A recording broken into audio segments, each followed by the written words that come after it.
जरांगे परत का आले याचं उत्तर एकनाथ शिंदेच देऊ शकतात। मागे एकनाथ शिंदेच आंदोलकांना भेटायला गेले होते असं मनसे अध्यक्ष राज ठाकरेंनी म्हटलंय।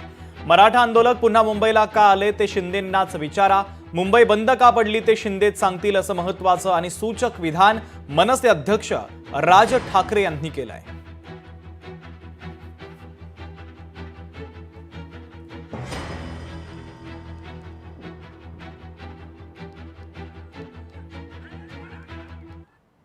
असं वाटतं या सगळ्या गोष्टींची उत्तर तुम्हाला एकनाथ शिंदे देऊ शकतो, मी नाही देऊ शकतो। ते जेव्हा येतील तेव्हा त्यांना विचारा। या सगळ्या गोष्टी सगळ्यांना माहिती आहेत काय आहेत त्या। मला असं वाटतं याच्यावरचं उत्तर तुम्हाला जे मिळेल ते एकनाथ शिंदेच देऊ शकतील। मिंद्यांचा विषय वेगळा आहे। मिंदी आंदोलकांना वेगळ्या पद्धतीनं मदत करतायत फडणवीस अडचण आणण्यासाठी।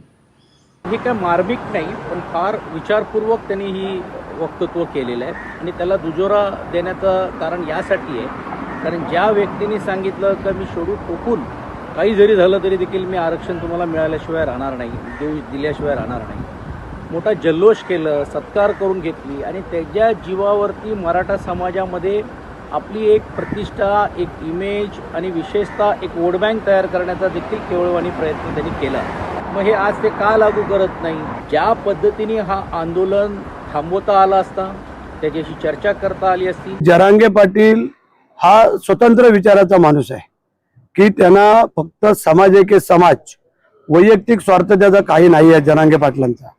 त्याच्यामुळे त्यांनी ठरवलं की बाबा आम्ही 4 महिने तुम्हाला दिलेले आहेत, 4 महिन्यात तुम्ही आमचा आरक्षणाचा विचार करावा आणि तो नाही झाला तर मग आम्ही येऊ आणि त्याप्रमाणे ते आलेले आहेत। त्यामुळे जर कोण काय असं बोलत असेल की एकनाथ शिंदे म्हणजे त्या कोणाचं म्हणणं आहे का एकनाथ शिंदे साहेबांनी त्यांना बोलवलं मोर्चा घेऊन या म्हणून, असं नाही आहे। जे काय मागण्या आहेत त्या योग्य आणि रास्त मागण्या पूर्ण व्हाव्यात हा एकच हेतू जरांगे पाटलांचा आहे आणि तो शासन त्याचा विचार करतंय।